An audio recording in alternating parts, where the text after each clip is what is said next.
In a world where snap judgments can destroy lives in seconds, one powerful executive was about to learn that assumptions based on appearance can shatter everything you think you know about justice, family, and the true meaning of success.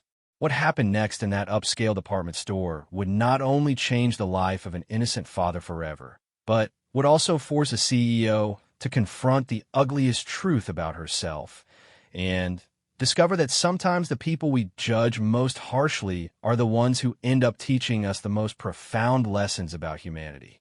Marcus Williams never imagined that a simple shopping trip with his 6-year-old daughter would become the day that tested everything he believed about dignity, perseverance, and hope. And Rebecca Sterling, the powerful CEO who demanded his bag be searched, never dreamed that her own mother's voice from the past would echo through the store that day, forcing her to face a reality that would transform her understanding of privilege, prejudice, and what it truly means to be successful. This is the story of how one moment of injustice became the catalyst for redemption, healing, and the kind of change that reminds us all that beneath our assumptions and prejudices, we're simply human beings trying to do our best in an imperfect world. Marcus Williams adjusted his daughter's small hand in his as they walked through the gleaming marble entrance of Sterling's department store. The late afternoon sun streamed through the massive glass windows, casting golden shadows across the polished floors. At 28 years old, Marcus carried himself with quiet dignity despite the weight of responsibility that seemed to rest permanently on his shoulders. His dark jeans were clean but faded, his button-down shirt pressed but showing signs of wear around the collar.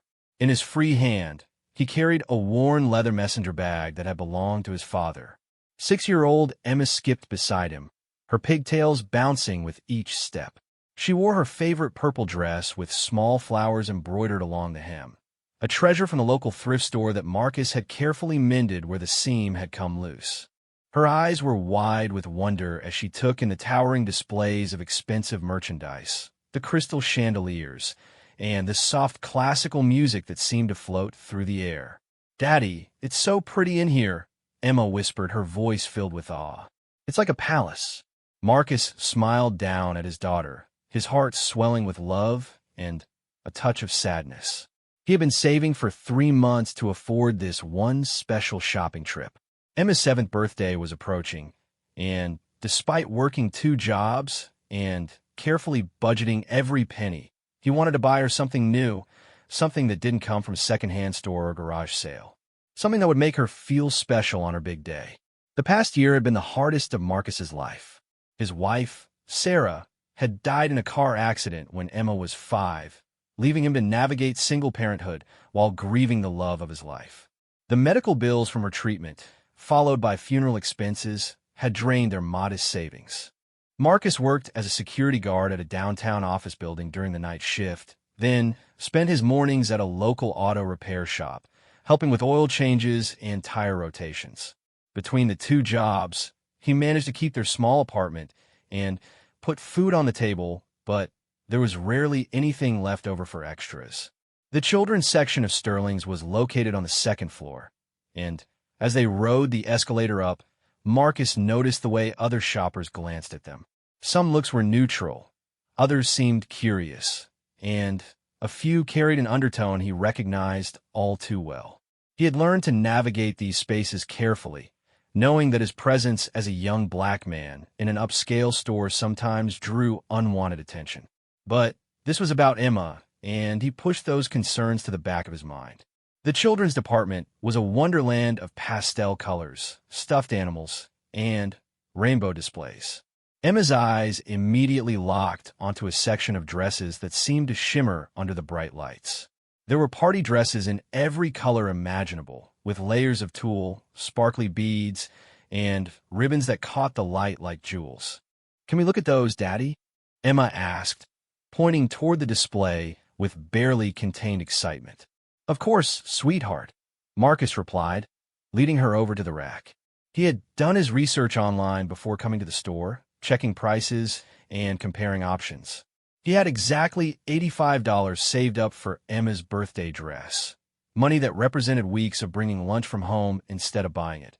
walking to work instead of taking the bus, and skipping his own small luxuries. As Emma carefully touched the fabric of a pale blue dress decorated with small silver stars, Marcus checked the price tag discreetly. His heart sank a little when he saw the number, but he maintained his smile. The dress was $120, well beyond his budget. He gently guided Emma toward another section where the prices might be more reasonable.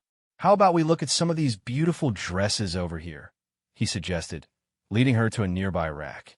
These dresses were simpler but still lovely, and when Marcus saw price tags in the $60 to $70 range, he felt a sense of relief. Emma tried on several dresses, each one making her smile brighter than the last. She would twirl in front of the three-way mirror, giggling as the skirts flowed around her. Marcus watched with a mixture of joy and determination, knowing that seeing his daughter happy was worth every sacrifice he had made. After nearly an hour of trying on different options, Emma fell in love with a soft pink dress with delicate lace trim around the sleeves and a matching ribbon sash. The price tag read $72, well within Marcus's budget. As Emma admired herself in the mirror, spinning to watch the skirt twirl, Marcus felt a warmth in his chest that he hadn't experienced in months. "This is the one, Daddy," Emma declared with absolute certainty. "I feel like a princess." "You look like a princess," Marcus agreed, kneeling down to adjust the sash around her waist. "Are you sure this is the dress you want for your birthday party?" Emma nodded enthusiastically, then threw her arms around his neck. "Thank you, Daddy. I love it so much." As they prepared to head to the checkout counter, Marcus felt a sense of accomplishment that went beyond the simple act of buying a dress. Despite all the challenges, despite the long hours, and the constant worry about money, he was able to give his daughter this moment of pure joy. It reminded him why he worked so hard, why he pushed through exhaustion and stress, why he never allowed himself to give up even on the darkest days. The checkout area was busy with afternoon shoppers, and Marcus and Emma joined the line behind an elderly woman purchasing a silk scarf and a middle-aged couple buying shoes. Emma clutched the dress carefully in her arms, occasionally holding it up to admire it again. Marcus reached into his messenger bag to retrieve his wallet, making sure he had the exact amount needed, including tax. What Marcus didn't notice was the woman standing near the customer service desk about 30 feet away. Rebecca Sterling had been conducting an impromptu visit to her flagship store, checking on operations and speaking with department managers. At 52 years old, Rebecca was the CEO of Sterling's department stores, a position she had inherited from her late husband 5 years earlier. The company operated 12 high-end stores across 3 states, catering to affluent customers who valued quality and service. Rebecca had built a reputation as a sharp, decisive leader who paid attention to every detail of her business. She prided herself on maintaining the upscale atmosphere and exclusivity that sets Sterling's apart from other department stores. In her tailored navy suit and pearl necklace, she embodied the sophistication that her brand represented. As her eyes scanned the checkout area, Rebecca's attention was drawn to Marcus and Emma. Something about the scene struck her as unusual, though she couldn't immediately identify what it was. She observed as Marcus reached into his worn leather bag, noted his casual clothing in contrast to the expensive merchandise around them, and watched as he carefully counted cash for the purchase. A store security guard named Thomas Chun approached Rebecca, recognizing her from previous visits. Thomas was a diligent employee who took his job seriously, always alert for potential issues or suspicious behavior. "Good afternoon, Miss Sterling," Thomas said quietly. "Everything seems to be running smoothly today. We've had good customer traffic and no incidents to report." Rebecca nodded, but her attention remained partially focused on the checkout line. "Thomas, do you see that man with the little girl over there? Have you noticed anything unusual?" Thomas followed her gaze and observed Marcus for a moment. "He's been in the children's section for about an hour with his daughter. They've been trying on dresses and looking at different options. The little girl seems excited about something she picked out." "An hour?" Rebecca's eyebrows rose slightly. "That's quite a long time." and that bag he's carrying looks rather old and worn. Has anyone verified what's inside it? Thomas looked uncertain. Ma'am, he's been shopping normally with his daughter. I haven't seen any suspicious behavior. The girl seems happy and comfortable with him, and they've been following standard shopping patterns. Rebecca felt a nagging sense that something wasn't quite right about the situation, though she struggled to articulate exactly what bothered her. Perhaps it was the contrast between the man's appearance and the upscale environment, or the amount of time they had spent in the store, or simply an intuition that had served her well in business over the years. I think we should have a closer look at what's in that bag, Rebecca said decisively. Better to be safe than sorry. We have a reputation to maintain, and we need to ensure that all merchandise is properly accounted for. Thomas hesitated. Miss Sterling, I'm not sure we have grounds to search his bag without some specific concern or evidence of wrongdoing. Company policy generally requires reasonable suspicion before we can request to examine a customer's personal belongings. Rebecca's expression hardened slightly. Thomas, I'm giving you a direct instruction as the owner of this company. We need to verify the contents of that bag before he leaves the store. Our security protocols exist for a reason, and I'm not comfortable with the situation as it stands. As they spoke, Marcus completed his purchase, handing over the exact amount of cash to the cashier with a smile.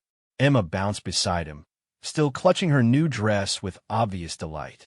The cashier, a young woman named Lisa who had been working at Sterling's for 2 years, processed the transaction efficiently and handed Marcus his receipt along with a shopping bag for the dress. Thank you so much, Marcus said to Lisa. You've been very helpful. Emma, what do we say? Thank you, Emma chirped, beaming at the cashier. As Marcus and Emma turned to leave, Thomas approached them with Rebecca following a few steps behind. Marcus noticed them coming and slowed his pace, wondering if perhaps he had forgotten something or if there was an issue with his purchase. Excuse me, sir, Thomas said politely but firmly. I'm store security. We need to ask you to step aside for a moment. Marcus felt his stomach drop, though he maintained his composure for Emma's sake. Is there a problem, officer? Did I do something wrong? We just need to verify the contents of your bag before you leave the store, Thomas explained, gesturing toward Marcus's leather messenger bag. It's a routine security check. Emma looked up at her father with confusion and growing concern. She could sense the tension in the air, even if she didn't understand what was happening.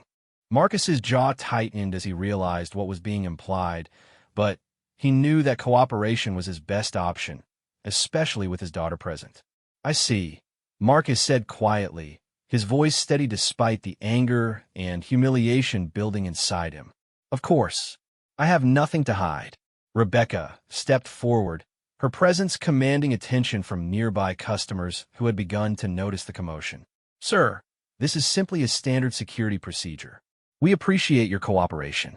Marcus looked directly at Rebecca, taking in her expensive suit, her confident posture, and the authority she carried. He understood immediately that she was someone important in the store hierarchy, possibly even the owner. The realization that this request was coming from the top made the situation even more painful. Daddy, what's happening?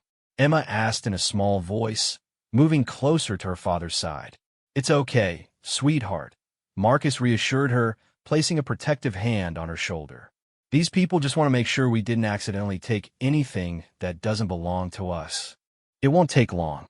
As Marcus slowly opened his messenger bag under the watchful eyes of Rebecca, Thomas, and a growing number of curious onlookers, he felt the weight of every assumption, every stereotype, and every prejudiced glance he had endured throughout his life.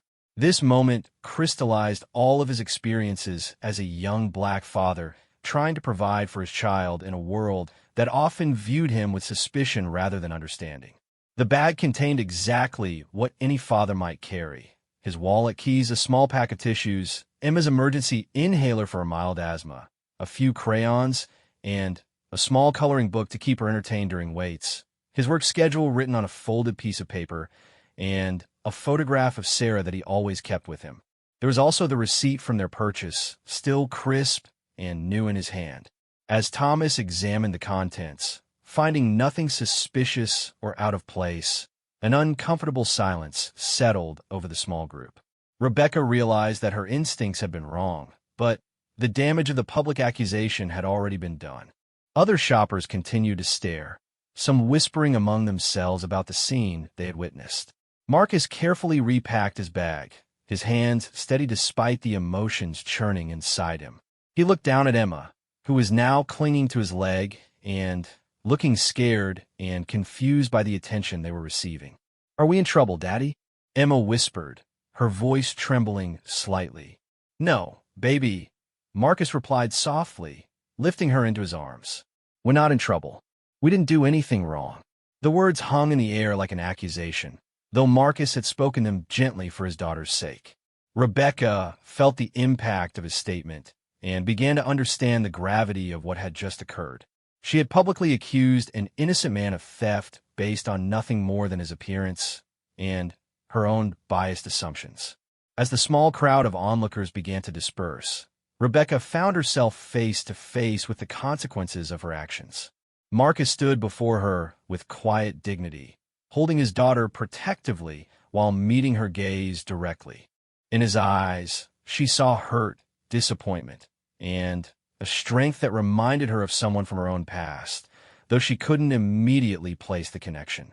"I apologize for the inconvenience," Rebecca said stiffly, though her words felt inadequate even to her own ears. "You're free to go." Marcus nodded once, then turned toward the store exit with Emma still in his arms. As they walked away, Rebecca remained standing by the checkout counter, watching their retreating figures and feeling an unexpected heaviness in her chest. Something about the way the man carried himself, the gentle way he spoke to his daughter, and the dignity he maintained despite the humiliation he had just endured reminded her of someone important from her past. The memory came rushing back suddenly, and with startling clarity. The voice she was remembering belonged to her mother, Dorothy Sterling, who had died 3 years earlier. Dorothy had often spoken about the importance of treating all people with respect and kindness, regardless of their background or appearance. She had taught Rebecca that true character was revealed not in moments of comfort, but in how we treat others when we have power over them. As Rebecca stood in her own store, surrounded by the luxury and success she had worked so hard to build, she felt a profound disconnection from the values her mother had tried to instill in her. The realization was uncomfortable and unwelcome, but it was also undeniable. In her pursuit of protecting her business and maintaining its exclusive reputation, she had become someone her mother would not have recognized or admired. The weight of this revelation would stay with Rebecca long after Marcus and Emma disappeared through the store's gleaming entrance, beginning a chain of events that would ultimately transform both of their lives in ways neither could have imagined. The drive home was quiet except for the gentle hum of Marcus's 10-year-old Honda and the soft sound of Emma's breathing as she dozed in her car seat, still clutching the shopping bag containing her birthday dress. Marcus gripped the steering wheel tighter than necessary, his knuckles showing white against his dark skin as he replayed the events at Sterling's department store over and over in his mind. When they arrived at their small apartment complex on Maple Street, Marcus gently woke Emma and carried both her and the shopping bag up the 2 flights of stairs to their home. The building was older but well-maintained, with families from various backgrounds sharing the space peacefully. Mrs. Rodriguez from next door waved from her window as she watered her plants, and Marcus managed a small wave back despite his mood. Inside their modest apartment, Marcus helped Emma hang her new dress carefully in her closet, watching as she smoothed the fabric and admired it once more. The simple act of seeing his daughter's joy helped ease some of the tension from the afternoon, though the humiliation still burned in his chest like a physical weight. "Can I wear it to school tomorrow, Daddy?" Emma asked hopefully, running her small fingers over the lace trim. "Let's save it for your birthday party, sweetheart," Marcus replied, kneeling down to her level. "That way it will be extra special when all your friends see how beautiful you look." Emma nodded seriously, understanding the importance of saving special things for special occasions. It was a lesson she had learned early, growing up in a household where every purchase was carefully considered and precious items were treated with extra care. As Emma played quietly in her room, Marcus sat at their small kitchen table with a cup of coffee and tried to process what had happened. He thought about the woman who had ordered the search of his bag, her expensive clothes, and authoritative manner, suggesting she held a significant position at the store. He wondered what she had seen when she looked at him that made her immediately suspicious. Was it his skin color? His casual clothing? The fact that he was a single father with a young child in an upscale store? Marcus had experienced discrimination before, subtle and not-so-subtle instances throughout his life. He remembered being followed by security guards in stores during his teenage years, being stopped by police for what they called routine checks while walking through certain neighborhoods, and facing skeptical looks from teachers and administrators when he advocated for Emma's needs at school. But somehow, having it happen in front of his daughter made it feel worse, more personal and damaging. The phone rang, interrupting his thoughts. It was his best friend, David, calling to check on how the shopping trip had gone. "Hey man, did Emma find her birthday dress?" David asked cheerfully. David had been Marcus's friend since high school and had been a constant source of support since Sarah's death. He worked as a teacher at a local elementary school and often helped Marcus navigate the challenges of single parenthood. Marcus hesitated before answering. "Yeah, she found something she loves. But something happened at the store that I'm still trying to wrap my head around." "What do you mean? What happened?" Marcus found himself recounting the entire incident, from a moment he noticed the security guard approaching to the awkward apology from the woman in charge. David listened without interruption, his silence speaking volumes about his understanding of the situation. "I can't believe they did that to you," David said finally, his voice tight with anger. "In front of Emma, no less. That's completely unacceptable, Marcus. You should file a complaint or something." "And then what?" Marcus replied tiredly. "It's my word against theirs. They'll say it was a misunderstanding or routine security. Meanwhile, Emma and I still have to live in this world, and making enemies of powerful people isn't going to make our lives easier. But you can't just let them get away with it. What they did was wrong, and they need to face consequences for their actions." Marcus understood David's outrage, but he also understood the reality of his situation better than his friend did. As a black man working 2 low-paying jobs and raising a daughter alone, he couldn't afford to make waves that might come back to hurt them later. He needed to focus on providing stability for Emma, not fighting battles that might jeopardize their security. Meanwhile, across town in her spacious corner office on the top floor of Sterling's corporate headquarters, Rebecca Sterling was having her own difficult conversation. Her assistant had left for the day, and the building was quiet except for the occasional sound of cleaning staff moving through the hallways. Rebecca sat behind her mahogany desk, staring out at the city skyline without really seeing it. She had tried to focus on quarterly reports and upcoming board meetings, but her mind kept returning to the scene at the store. The image of the man's face when she demanded the search of his bag haunted her, particularly the moment when understanding dawned in his eyes. He had realized immediately what was happening and why, but he had maintained his composure for the sake of his daughter. Rebecca's phone buzzed with a text from her daughter, Jennifer, who was finishing her junior year at Columbia University. The message was a photo of Jennifer and her roommates at some campus event, all of them smiling and carefree. Rebecca felt a pang of sadness as she realized how different Emma's childhood was from Jennifer's privileged upbringing. The comparison made her uncomfortable, forcing her to acknowledge truths about inequality and privilege that she usually managed to avoid thinking about.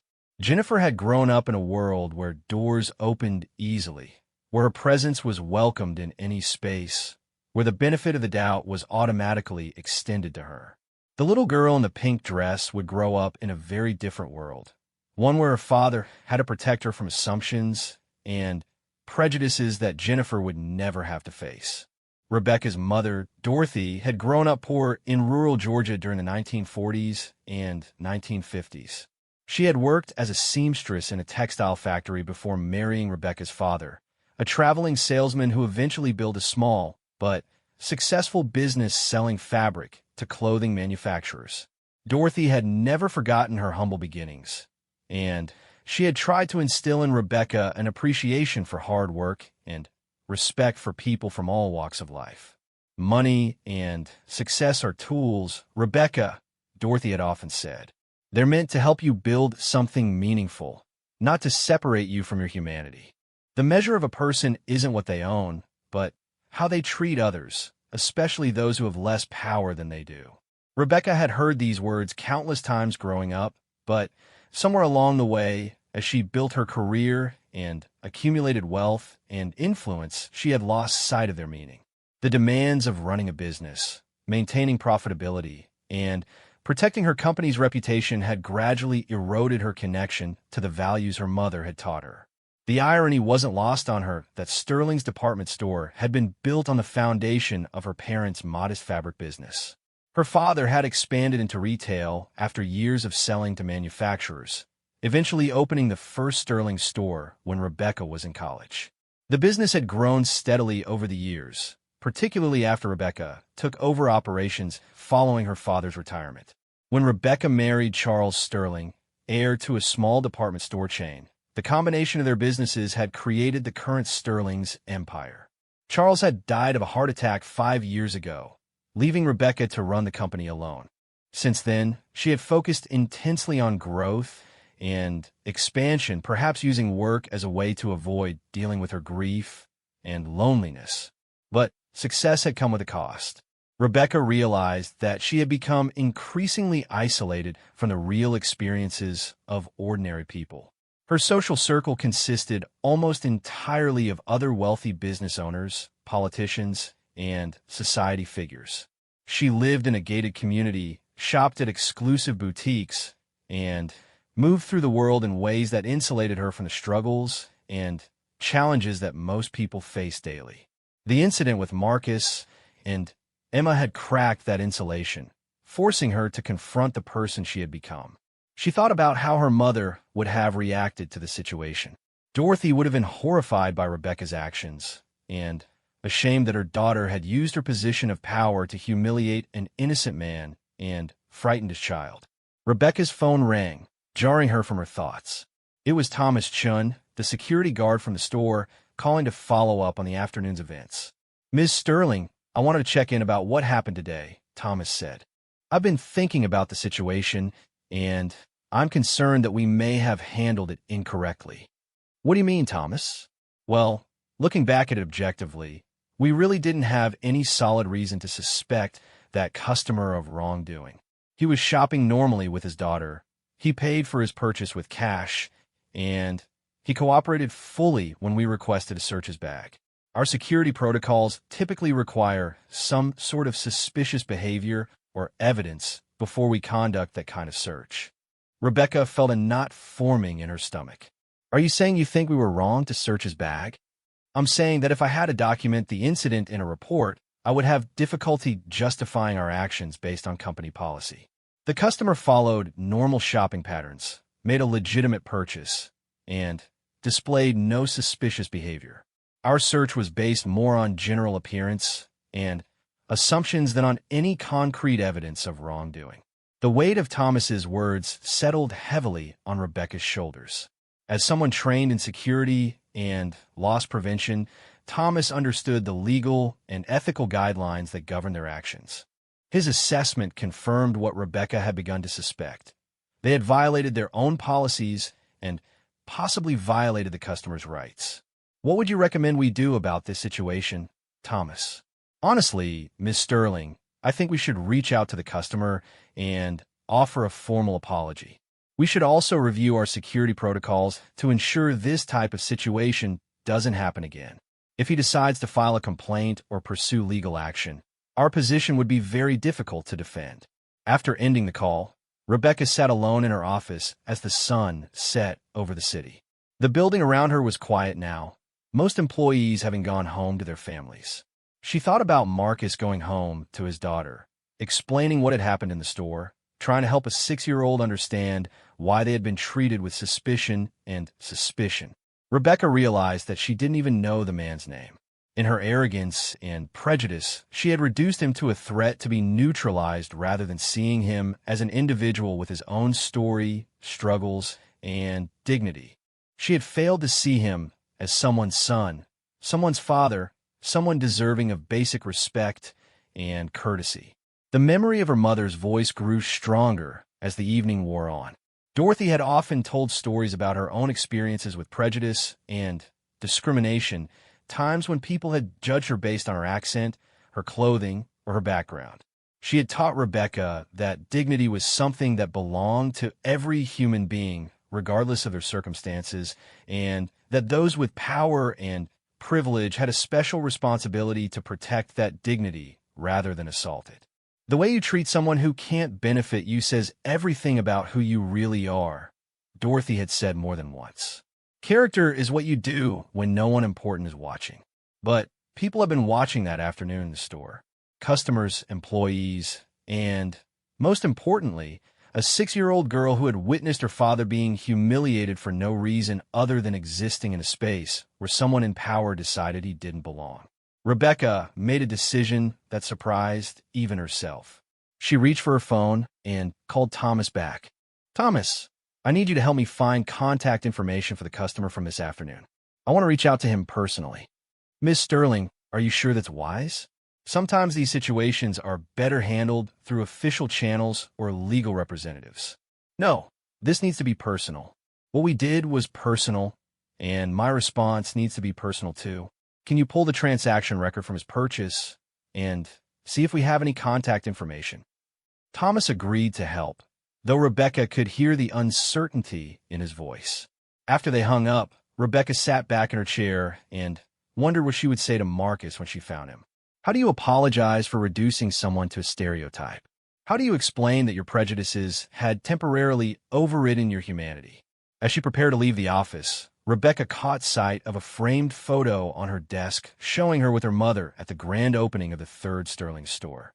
Dorothy had been so proud that day, talking about how far the family had come from their humble beginnings.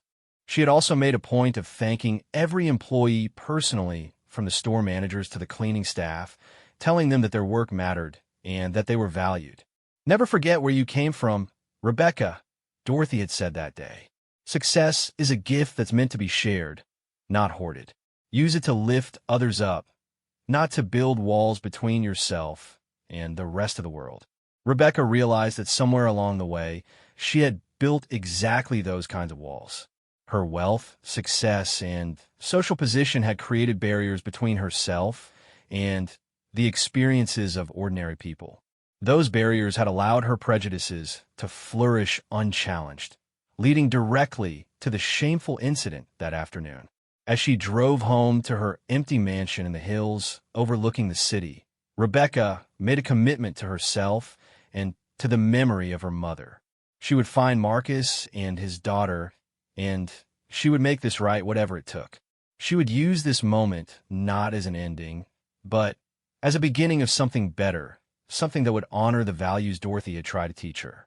The road ahead would be difficult and uncomfortable, requiring her to confront truths about herself and her world that she had successfully avoided for years. But for the first time in a long time, Rebecca felt a sense of purpose that went beyond profit margins and quarterly reports. She felt called to become the person her mother had always believed she could be, even if it meant dismantling the walls she had spent years building around herself. The next morning would bring new challenges and opportunities for both Marcus and Rebecca, though neither yet understood how profoundly their lives would become intertwined in the days to come. The next morning arrived gray and drizzling, matching Rebecca Sterling's mood as she sat in her office with Thomas Chun and a cup of coffee that had long since grown cold. On her desk lay a single piece of paper with Marcus Williams's contact information, obtained from his credit application when he had applied for a Sterling store card 3 years earlier during a brief period when he had been more financially stable. Rebecca stared at the phone number as if it might reveal some secret about how to undo the damage she had caused. Thomas sat across from her, having arrived early at her request to discuss the situation further. His expression was carefully neutral, but Rebecca could sense his discomfort with the entire situation. "Have you decided how you want to approach this, Miss Sterling?" Thomas asked gently. "I could make the initial contact if you prefer. Explain that you'd like to speak with him personally." Rebecca shook her head. "No, this has to come from me directly. I was the one who made the decision to search his bag. I was the one who acted on my assumptions instead of facts. I need to own this completely." She picked up her phone, then set it down again, repeating the action several times as she struggled to find the right words. How do you begin a conversation about confronting your own prejudice? How do you apologize for treating someone as guilty until proven innocent based solely on their appearance? Meanwhile, across town, Marcus was getting Emma ready for school, braiding her hair carefully and listening to her chatter about the upcoming spelling test and her plans for recess. The routine normalcy of the morning helped push the previous day's incident to the back of his mind, though it hadn't disappeared entirely. "Daddy, can I tell my teacher about my new dress?" Emma asked as she gathered her backpack and lunchbox. "Of course, sweetheart. I'm sure Mrs. Peterson would love to hear about it." Marcus walked Emma to the bus stop, kissing her goodbye and watching until the yellow school bus disappeared around the corner. Then, he headed home to get a few hours of sleep before his afternoon shift at the auto repair shop. He had worked security until 6 in the morning and wouldn't be able to rest long, but he had learned to function on minimal sleep since Sarah's death. As he unlocked his apartment door, Marcus's phone rang. The number was unfamiliar, and he almost let it go to voicemail, but something prompted him to answer. "Hello, is this Marcus Williams?" The voice was female, professional, and somehow familiar. "Yes, this is Marcus. Who is this?" "Mr. Williams, this is Rebecca Sterling. I'm the CEO of Sterling's department store. We met yesterday afternoon during your shopping trip with your daughter." Marcus felt his stomach drop. Had there been a problem with his payment? Had they discovered some issue with the dress after he left? His mind raced through possibilities, each one more worrying than the last. "I remember," he said carefully, keeping his voice neutral. "Is there an issue with my purchase?" "No, Mr. Williams, there's no issue with your purchase. I'm calling because I owe you an apology. A very sincere and overdue apology for what happened yesterday." Marcus sank into his kitchen chair, surprised by the direction the conversation was taking. In his experience, powerful people rarely apologize for their actions, especially to people like him. "I see," he said simply, not sure how to respond. "Mr. Williams, what I did yesterday was wrong. There was no justification for searching your bag, no evidence of wrongdoing, no reason to suspect you of anything other than being a father shopping for his daughter. I acted on prejudices and assumptions that I'm ashamed to acknowledge, and I caused you and your daughter unnecessary pain and humiliation." Rebecca's voice carried a weight of sincerity that Marcus hadn't expected. He could hear something that sounded like genuine remorse, though his past experiences had taught him to be cautious about accepting apologies from people in positions of power. "I appreciate you calling," Marcus said diplomatically. It was definitely an uncomfortable situation. "Mr. Williams, I know that a phone call can't undo what happened, but I would very much like to meet with you in person to discuss this further. I want to understand how I can make this right, and I want to ensure that nothing like this ever happens again to you or anyone else." Marcus hesitated. Part of him wanted to simply accept the apology and move on with his life. He had Emma to think about, jobs to maintain, and a delicate balance to preserve. Getting involved with the CEO of Sterling's department store seemed like it could complicate his life in ways he wasn't prepared for. But another part of him was curious about this unexpected development. The woman on the phone sounded different from the authoritative figure who had demanded the search of his bag the day before. There was a vulnerability in her voice that suggested genuine soul-searching rather than damage control. "What exactly did you have in mind?" Marcus asked. "Would you be willing to meet me for coffee? Somewhere neutral and comfortable for you. I'd like to hear your perspective on what happened and discuss how Sterling's can do better moving forward." Marcus looked around his small apartment, thinking about his schedule and his responsibilities. He had a few hours before his shift at the repair shop, and Emma would be in school until 3:30. The sensible part of him said to decline politely and move on with his life. But something in Rebecca's voice, combined with his own sense of justice, made him consider the possibility that this conversation could lead somewhere meaningful. There's a coffee shop called Morningside Cafe on 5th Street near downtown, Marcus said finally. I can meet you there at noon if that works for you. That's perfect. Mr. Williams, thank you for being willing to give me this opportunity. I know I don't deserve your time or consideration after what happened. After they hung up, Marcus sat in his kitchen wondering what he had just agreed to do. He thought about calling David for advice, but decided to trust his instincts and see where this unexpected turn of events might lead.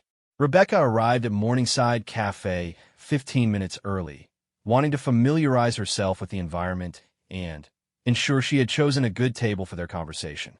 The cafe was a cozy neighborhood establishment with mismatched furniture, local artwork on the walls, and the comfortable buzz of regular customers who clearly considered it a second home. Rebecca realized as she looked around that she hadn't been in a place like this in years. Her usual coffee experiences involved either her personal assistant bringing her drinks to her office or high-end establishments in upscale shopping districts. This cafe felt genuine and unpretentious in a way that made her aware of how isolated she had become from normal, everyday life. She chose a table in a quiet corner where they could speak privately, then ordered a simple coffee and waited nervously for Marcus to arrive. She had changed her usual business attire for something more casual, wearing a simple sweater and slacks, though she still felt overdressed for the surroundings. Marcus arrived exactly on time, scanning the cafe until he spotted Rebecca in the corner. She stood as he approached, extending her hand in greeting. Up close, and in this informal setting, she looked less imposing than she had in the store, though Marcus could still sense the confidence and authority that came with her position. Mr. Williams, thank you for coming, Rebecca said as they sat down. Can I get you something to drink? Coffee is fine, Marcus replied, accepting her offer and noting that she seemed genuinely nervous about the meeting. When they both had their drinks and were settled at the table, Rebecca took a deep breath and began what was clearly a prepared speech.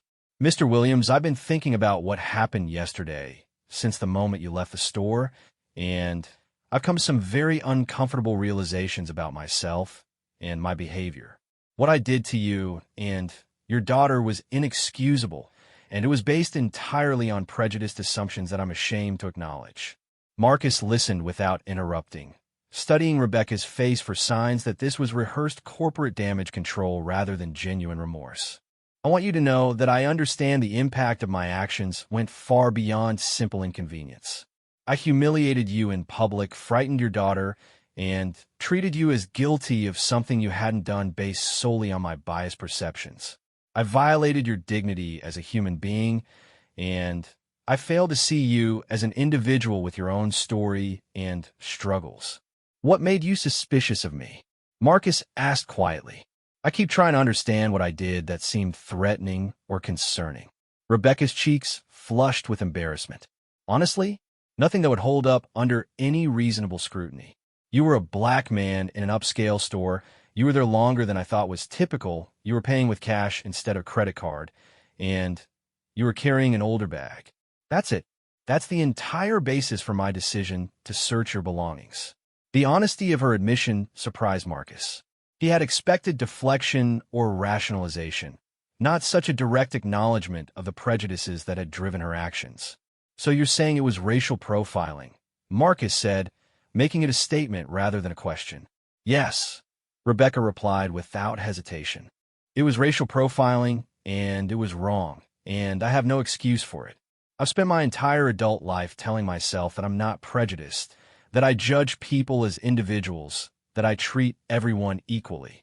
Yesterday forced me to confront the fact that those beliefs about myself weren't true.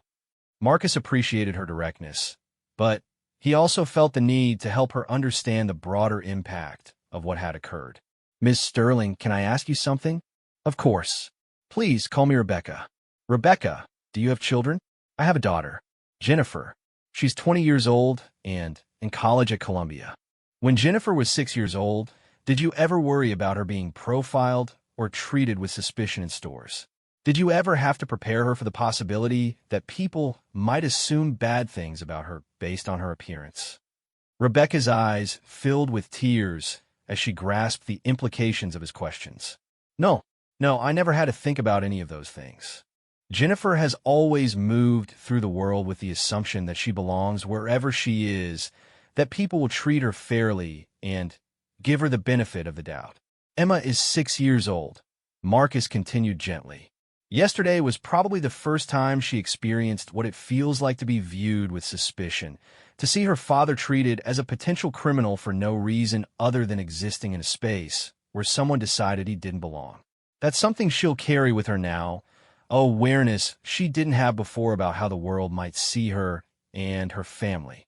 The weight of this revelation hit Rebecca like a physical blow. She had not only humiliated Marcus, but she had also stolen some of Emma's innocence, introducing her to harsh realities about prejudice and discrimination that Rebecca's own daughter had never had to face. "I'm so sorry," Rebecca whispered, her voice breaking. "I never thought about the impact on Emma. I was so focused on my own assumptions and fears that I didn't consider what it would mean for a child to witness her father being treated that way.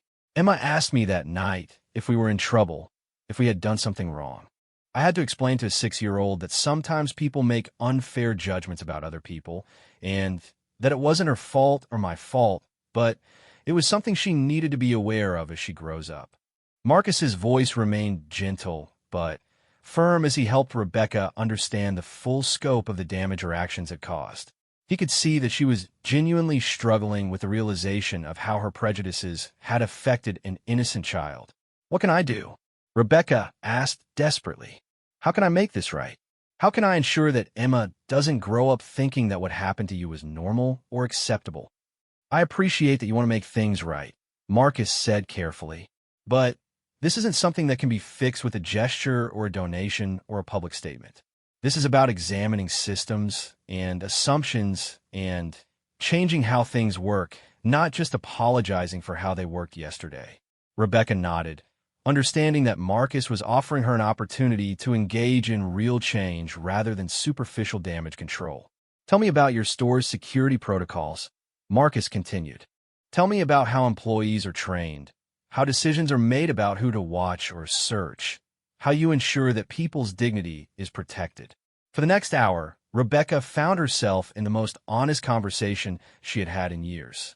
Marcus asked probing questions about Sterling's policies, training programs, and corporate culture. He shared his own experiences with discrimination and profiling, helping her understand patterns and impacts that she had never considered.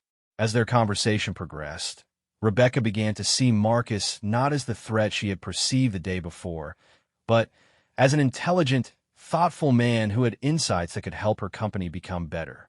She learned about his background in security, his work ethic, his love for his daughter, and his quiet determination to build a good life despite facing obstacles she had never had to navigate. "Marcus," Rebecca said as their meeting began to wind down, "I want to ask you something, and please feel free to say no if it makes you uncomfortable." "What is it?" "Would you be willing to work with me and my team to review and improve Sterling's security protocols and training programs? I think your perspective could help us create policies that protect both our merchandise and our customers' dignity." Marcus was quiet for a long moment, considering the unexpected offer. Working with Sterling's would provide additional income that his family desperately needed, but it would also mean ongoing involvement with the company that had humiliated him just 24 hours earlier. "I'd be willing to consider it," Marcus said finally. "But I want to make sure that this isn't just about fixing a PR problem. If we're going to do this, it needs to be about creating real change that protects other people from going through what Emma and I experienced yesterday." "I understand completely," Rebecca replied. "And I want you to know that your compensation would reflect the value of your expertise and time. This wouldn't be charity or an attempt to buy your forgiveness. This would be a legitimate consulting arrangement where your insights help us build a better company." As they prepared to leave the cafe, Rebecca felt something she hadn't experienced in years: hope for personal growth and positive change. Marcus had shown her that the incident at the store could become a catalyst for meaningful transformation rather than just a mistake to be covered up and forgotten. "Rebecca," Marcus said as they stood to leave, "I want you to know that I appreciate your willingness to have this conversation. A lot of people in your position would have handled this very differently. My mother always taught me that our mistakes don't define us, but how we respond to them does. Yesterday, I failed to live up to the values she tried to instill in me. Today feels like the beginning of finding my way back to them." As they parted ways, both Rebecca and Marcus felt the weight of new possibilities. Their relationship had been born from conflict and prejudice, but it was beginning to transform into something that could benefit not just themselves and their families, but countless others who might face similar situations in the future. The journey toward understanding and change was just beginning, and both of them sensed that their lives had been permanently altered by this unexpected connection forged in the crucible of confronted bias and genuine remorse. 3 weeks after their first meeting at Morningside Cafe, Marcus Williams sat in the Sterling's department store corporate conference room, surrounded by management personnel, security staff, and human resources representatives. The contrast between this moment and his humiliating experience in the store was not lost on him as he looked around the polished mahogany table at faces that were now listening intently to his recommendations rather than viewing him with suspicion. Rebecca had moved quickly to formalize their consulting arrangement, and Marcus had used his vacation days from both jobs to dedicate time to this project. The additional income was substantial enough to ease some of the financial pressure that had been constant in his life since Sarah's death. But more importantly, the work gave him a sense of purpose beyond mere survival. "The fundamental issue," Marcus was explaining to the group, "isn't that you don't have security protocols. You do.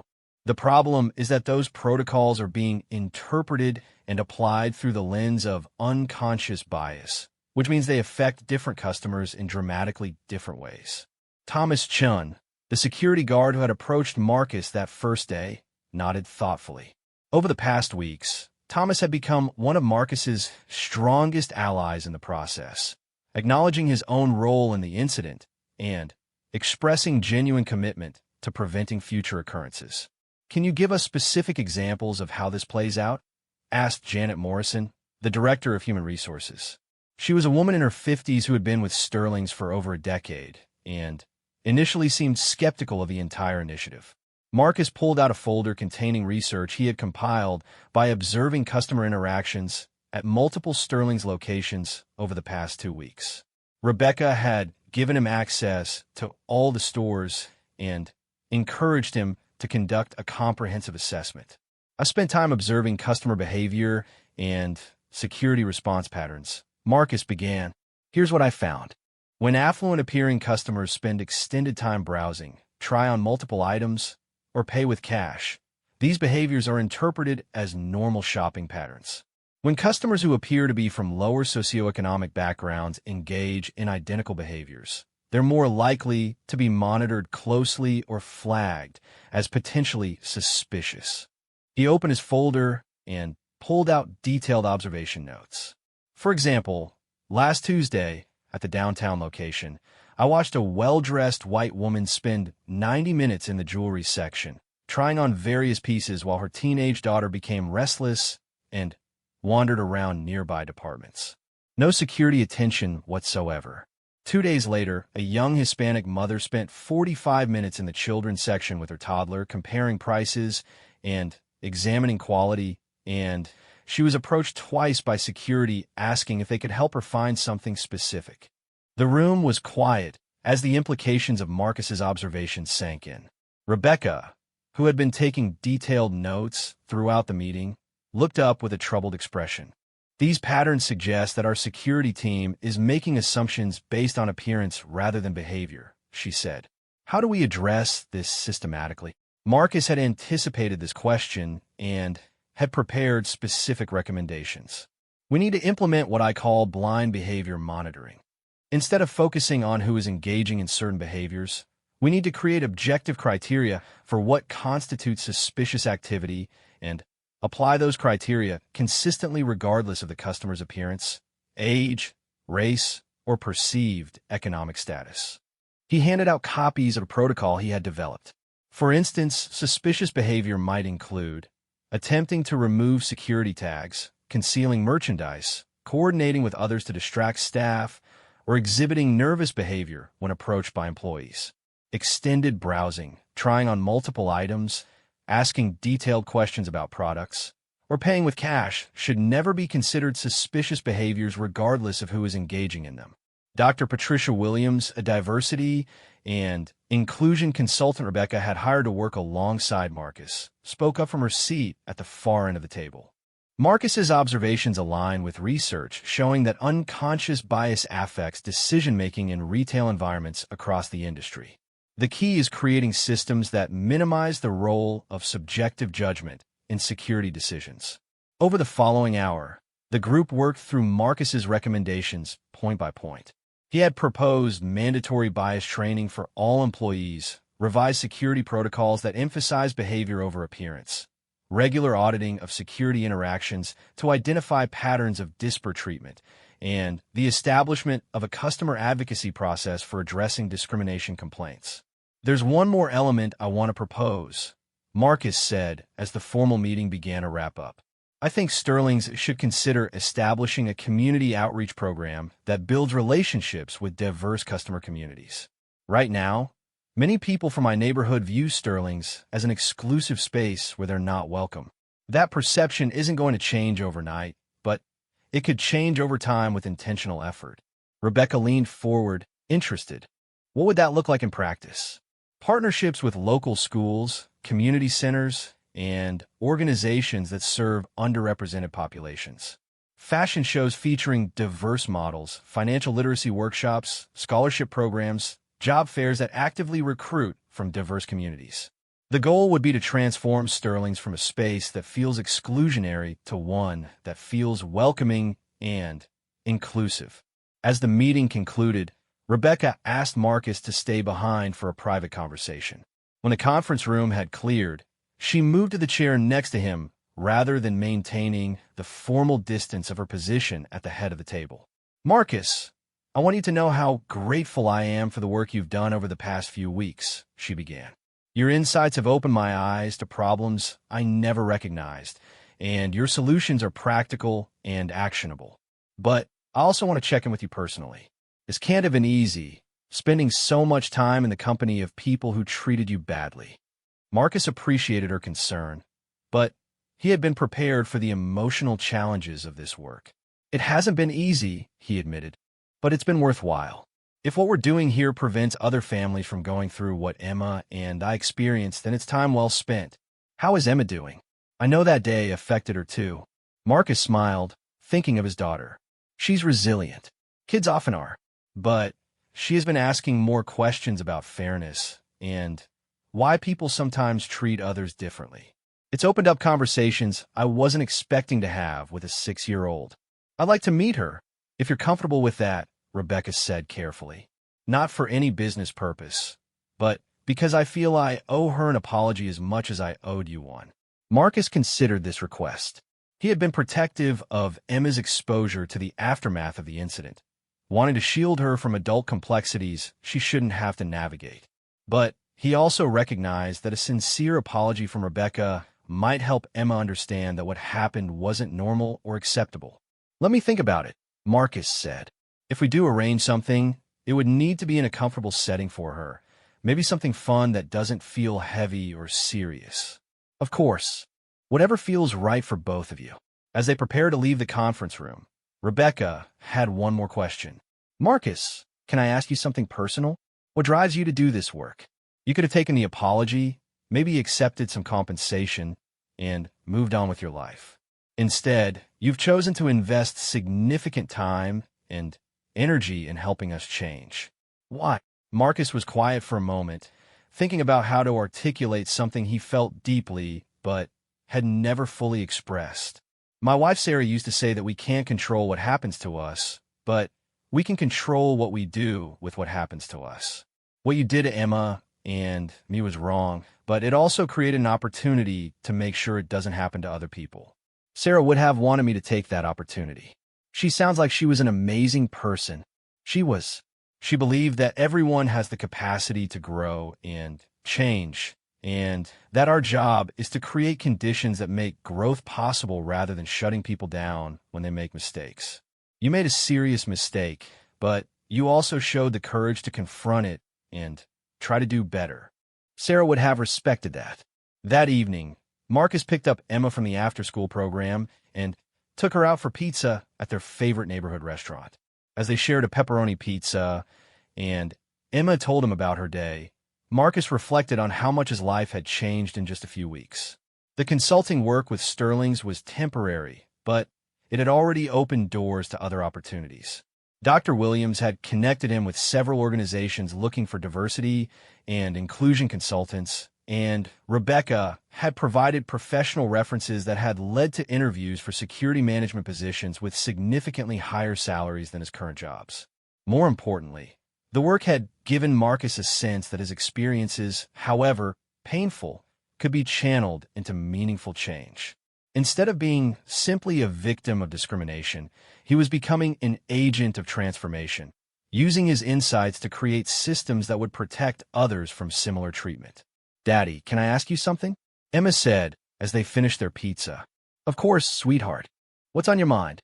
Remember when we went to that fancy store and those people wanted to look in your bag?" Marcus felt his chest tighten. They had talked about the incident several times, but Emma still brought it up occasionally when something reminded her of it. "I remember. What about it?" "Well, I was thinking about it at school today, and I decided something." "What did you decide?" "I decided that those people were wrong to think bad things about you, but maybe they just didn't know better. And maybe if we teach them to know better, they won't make the same mistake with other daddies and their little girls." Marcus felt a surge of pride and love for his daughter's wisdom and compassion. At 6 years old, Emma had grasped something that many adults struggled with: the difference between condemning people for their mistakes and helping them learn from those mistakes. "That's exactly what I've been trying to do, Emma. I've been working with a lady from the store to help her company learn how to treat all customers better." "That's good, Daddy. Maybe you can teach them that it doesn't matter what someone looks like or what kind of bag they carry. What matters is if they're nice and if they follow the rules." "You're absolutely right, sweetheart. That's exactly what I'm trying to teach them." Meanwhile, across town, Rebecca was having dinner alone in her spacious dining room. But for the first time in months, she didn't feel lonely. The work with Marcus had rekindled a sense of purpose that had been missing from her life since Charles's death. She was using her resources and position to create positive change rather than simply accumulating more wealth and success. She thought about her mother's words about success being a tool for building something meaningful rather than creating separation from others. The collaboration with Marcus was helping her understand what those words really meant in practice. Rebecca's phone buzzed with a text from Jennifer, who was home for spring break and staying with friends in the city. The message included a photo from a volunteer event Jennifer had organized at a local homeless shelter, along with the caption, "Learned about giving back from watching you, Mom." The irony of the message hit Rebecca immediately. Jennifer believed she had learned about community service from watching her mother, but Rebecca realized that she had been setting a very different example for most of Jennifer's life. Her focus on business success and social status had not modeled the kind of values she wanted her daughter to embrace. But that was changing now. The work with Marcus was not only transforming Sterling's policies and culture, it was also transforming Rebecca herself. She was rediscovering the sense of social responsibility that her mother had tried to instill in her, and she was finally using her privilege and power in ways that created opportunities for others rather than barriers. As she prepared for bed that night, Rebecca felt optimistic about the future in a way she hadn't experienced in years. The relationship with Marcus had begun with her worst impulses and biggest mistakes, but it was evolving into something that brought out the best in both of them. Together, they were proving that people could learn from their failures, grow beyond their limitations, and create positive change even from the most unpromising beginnings. The transformation of Sterling's was still in its early stages, but the foundation had been laid for changes that would affect thousands of customers and employees for years to come. More than that, two people from very different worlds had found common ground in their shared commitment to dignity, justice, and the possibility of becoming better than they had been before. 6 months after the incident that had brought them together, Marcus Williams stood on the stage of the Sterling's flagship store, addressing an audience of employees, community leaders, and customers gathered for the launch of the company's new Dignity First initiative. Emma sat in the front row wearing her birthday dress, now carefully preserved and brought out for special occasions, flanked by Rebecca Sterling and David, Marcus's best friend, who had become an unofficial part of their extended support network. "When my daughter and I walked into this store 6 months ago," Marcus began, his voice carrying clearly through the microphone, "I never imagined that the painful experience we would have that day would lead to this moment. But sometimes our greatest challenges become our greatest opportunities for growth, both individually and as a community." The transformation of Sterling's department store had exceeded even Rebecca's ambitious expectations. The new protocols Marcus had developed had been implemented across all 12 locations, resulting in a 75% reduction in customer discrimination complaints. More importantly, customer satisfaction surveys showed significant improvement in how people from diverse backgrounds felt about shopping at Sterling's.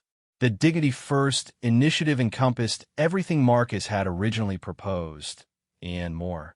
Every Sterling's employee now completed comprehensive bias awareness training during orientation and received annual refreshers. Security protocols emphasized behavior-based assessment, with regular auditing to ensure consistent application. The company had established partnerships with local schools and community organizations, hosting monthly events that welcome people from all backgrounds to explore career opportunities, attend financial literacy workshops, and participate in family-friendly activities. Perhaps most significantly, Sterling's had created a customer advocacy program that provided a clear process for addressing discrimination complaints, with follow-up procedures to prevent future incidents.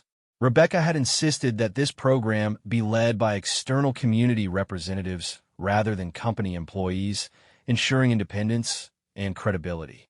"The changes we've made here aren't just about creating better policies," Marcus continued from the stage. "They're about creating a culture where every person who walks through these doors is treated with respect and dignity, regardless of their appearance, background, or circumstances. They're about recognizing that diversity isn't just about demographics. It's about creating an environment where everyone feels valued and welcome." In the audience, Thomas Chin nodded approvingly. The security guard had become one of Marcus's closest collaborators in developing and implementing the new protocols. Thomas had also been promoted to security director for the entire Sterling's chain, recognition of his commitment to fair and professional practices. Dr. Patricia Williams, the diversity consultant, was also in attendance, having worked closely with Marcus to develop training materials that were now being adapted by other retail companies across the region. The Sterling's model had attracted national attention, with business publications highlighting it as an example of how companies could address systemic bias while improving customer satisfaction and employee morale. After Marcus finished his presentation, Rebecca took the stage to announce the establishment of the Sarah Williams Memorial Scholarship Fund, which would provide educational support for children who had lost a parent. The scholarship was funded by Sterling's and would be administered by a community board that included Marcus as a founding member. "Marcus has taught us that healing from mistakes requires more than apologies," Rebecca said to the gathered audience. "It requires commitment to ongoing change and investment in the communities we serve." The Sarah Williams Memorial Scholarship represents our commitment to honoring the memory of Marcus's late wife by creating opportunities for families facing similar challenges.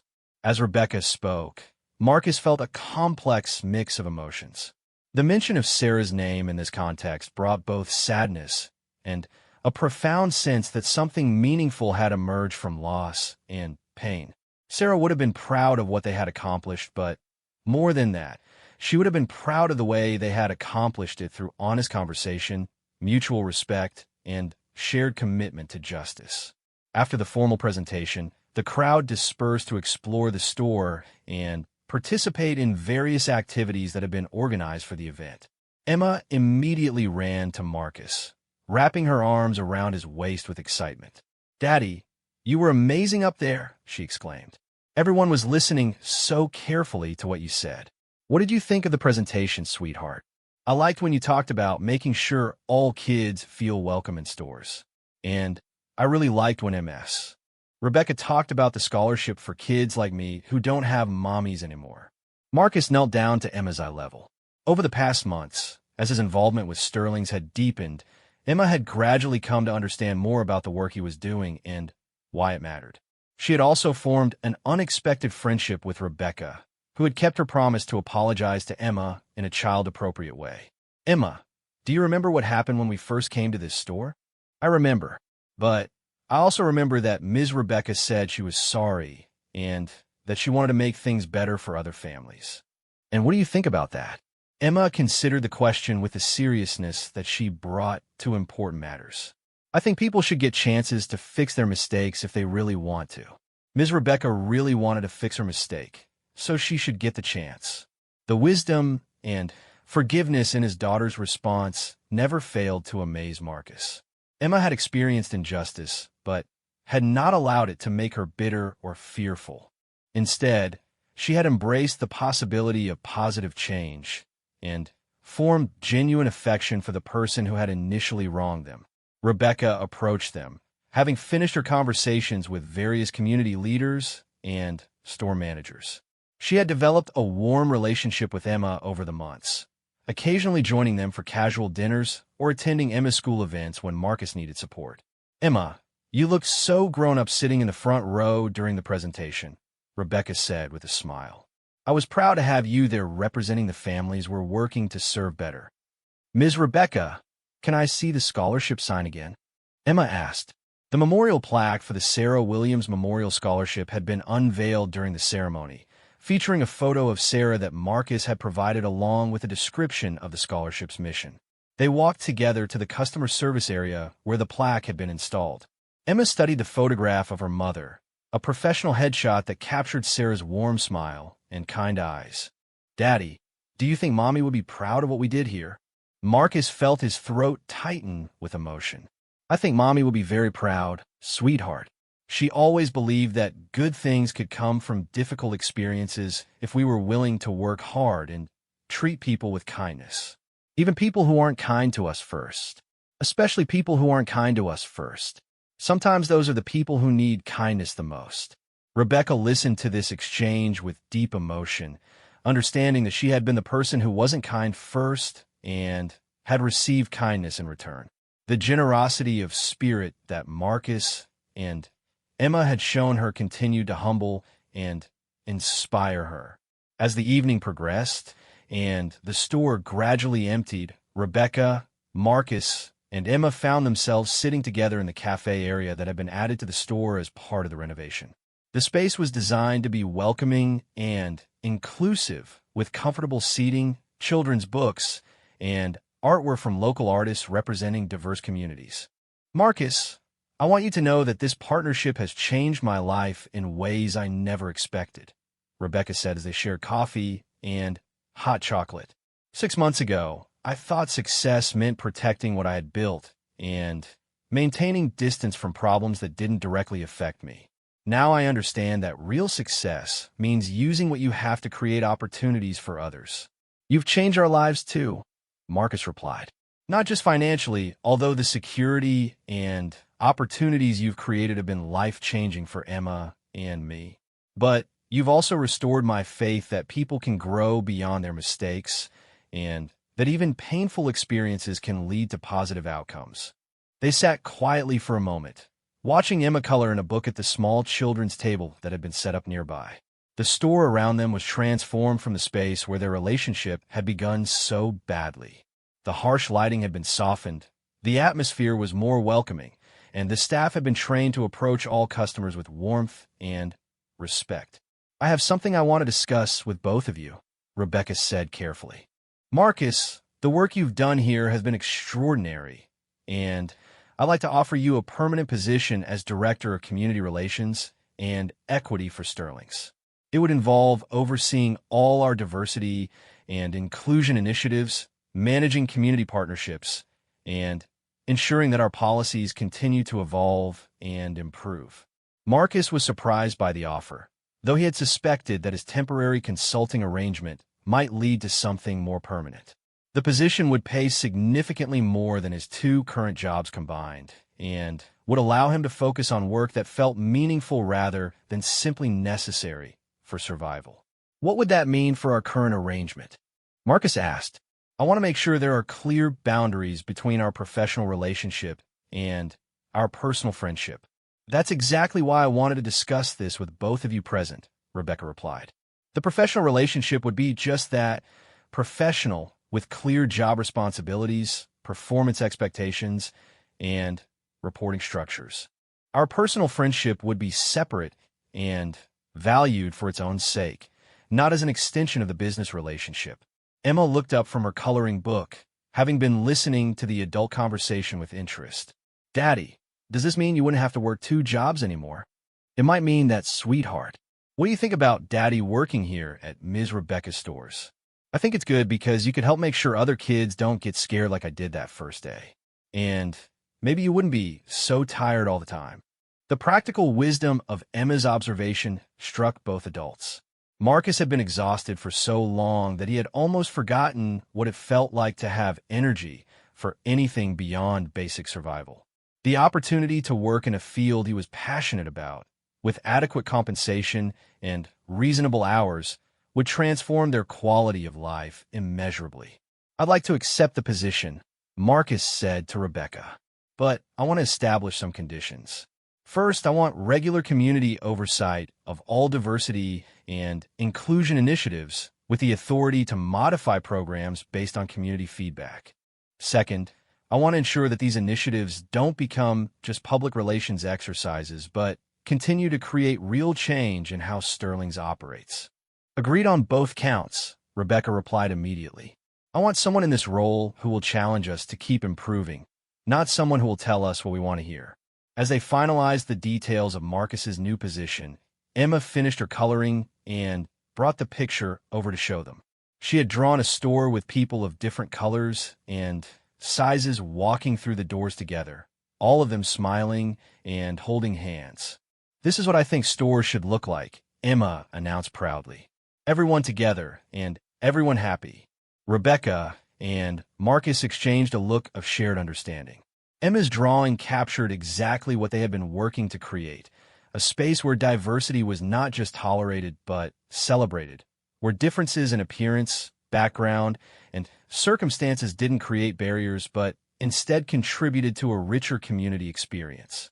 1 year later, Marcus Williams stood once again in Sterling's department store, but this time he was there as an employee, arriving for another day in his role as Director of Community Relations and Equity. The store had become a second home to him and Emma, a place where his professional work intersected with his personal mission to create positive change. The transformation of Sterling's had attracted national attention, resulting in speaking engagements for both Marcus and Rebecca at business conferences and university events. They had co-authored an article for Harvard Business Review about addressing unconscious bias in retail environments, and their model was being studied and replicated by companies across various industries. But the success that mattered most to Marcus was measured in smaller, more personal terms. Customer satisfaction scores continued to improve. Employee retention rates had increased significantly, particularly among staff from underrepresented communities. And, most importantly, the discrimination complaint rate remained near zero across all Sterling's locations. Emma, now 7 and in second grade, had grown into a confident Arctic.